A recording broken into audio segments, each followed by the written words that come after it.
Welcome to the video explaining how to apply for a Texas license to carry a handgun, or what we simply call an LTC. The DPS has more than one website, and frankly, sometimes it changes. So rather than try to give specific website or URL addresses, I decided to go ahead and simply put it on my family's webpage at cottonfamily.com. So the first thing you need to do is go to that website, cottonfamily.com. All Cotton Family is a series of links that are used for various purposes, from practicing law to real estate and gun-related stuff, you name it, is obvious when you get to the screen, as you see here. What you want to concentrate on is the center section titled Gun Related. And you will notice that the fourth and fifth items down are both related to the Texas Department of Public Safety's license to carry a handgun page. The first one is titled DPS LTC page LTC info. The second one is DPS LTC application. If you have not already applied online, the first thing you need to do is go to the DPS LTC application page and click on that particular link.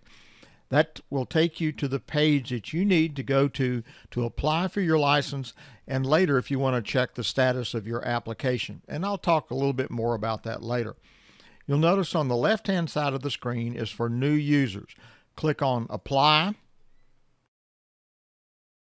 and then fill in your information, your Texas driver's license number, your date of birth, and the Texas audit number.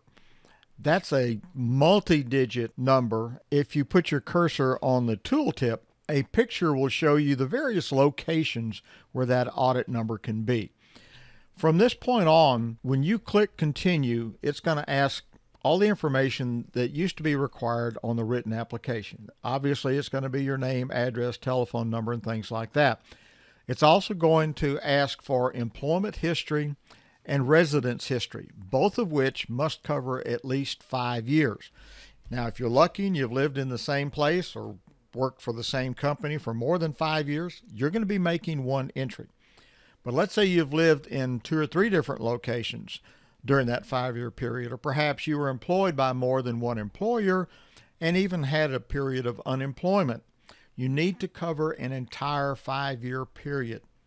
So if there's a period of unemployment, you need to put that in there, that you were unemployed. If you were a student and you just got out of school 2 or 3 years ago, then you need to show the years prior to your employment dates when you were in school. The bottom line is, do not leave any gaps or DPS will bounce the application.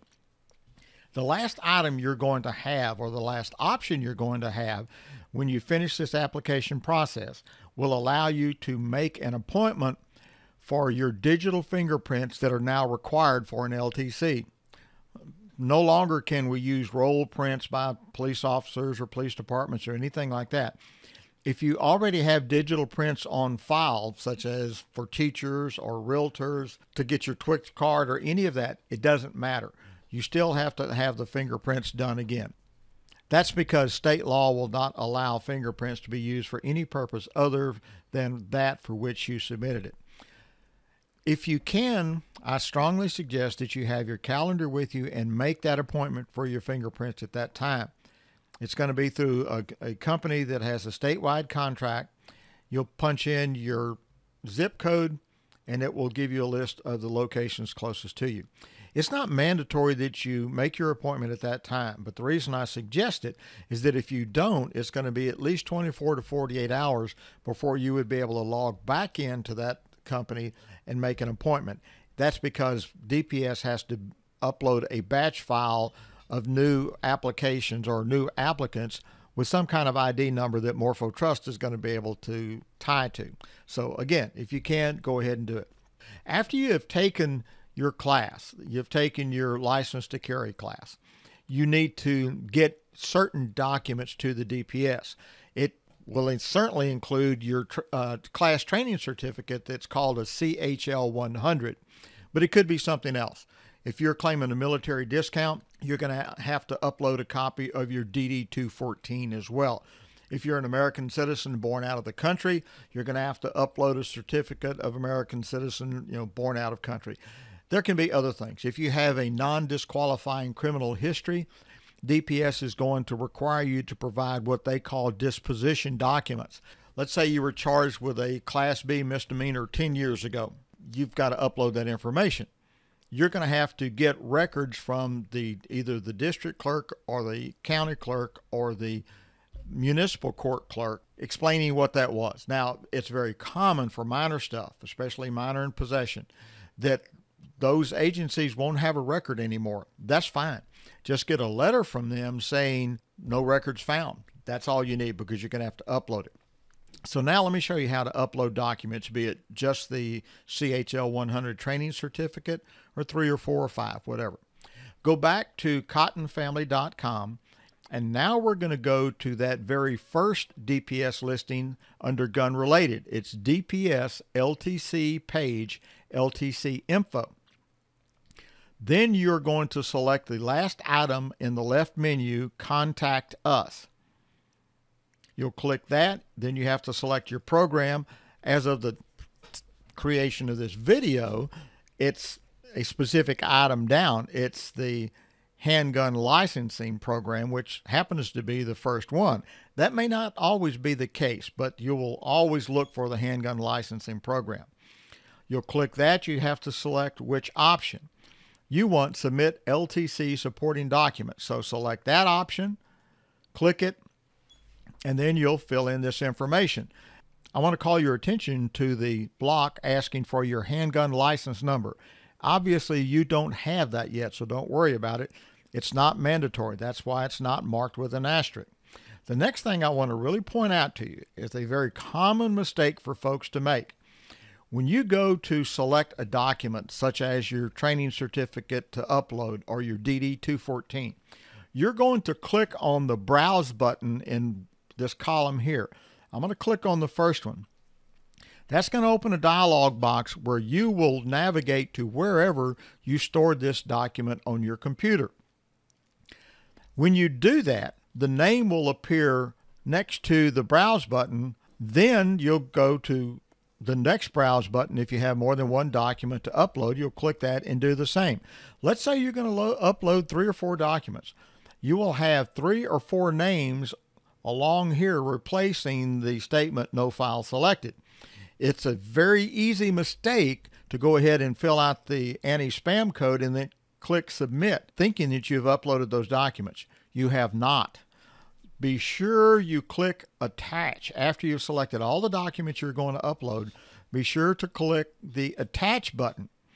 The screen will refresh. All of the names that appeared next to the browse buttons will disappear, and they will be listed in a block right above the anti-spam code. Then click the submit form. You'll get a generic thank you screen, and you're finished. I suggest that you print the screen before you click the submit button, because it shows all the documents you're uploading. Then when you click submit, print the generic thank you screen as well. You're going to get a generic email from DPS saying thanks for your question. We'll get back with you as soon as possible. Or again, the verbiage may change from time to time, so it may not be the same as it is right now in this video, but it will be something to that effect. I suggest that you print that as well. That gives you a full packet of everything that you uploaded to DPS, as well as the date that you uploaded that information. If you want to check your status, we can go back to cottonfamily.com. Now we'll select DPS LTC application. That's the first site we went to. But now you will click the right side for returning users, and you'll submit your information. I can't do it now because I don't have anything pending. But when you put in your information and click continue, you'll then have a screen that shows you where you are in the application process. I don't recommend that people do this, at least not very often. And the reason I say that is, as of the time this video is being created, DPS is absolutely inundated with applications. I won't go into the statistics because that will change over time. but they are absolutely buried, and they are so busy that they don't have time to update these website entries like this. At the very most, I would wait, maybe 2 weeks, and then check the status and just see that it says in there that something is being done. Background check is in process, or whatever it may report.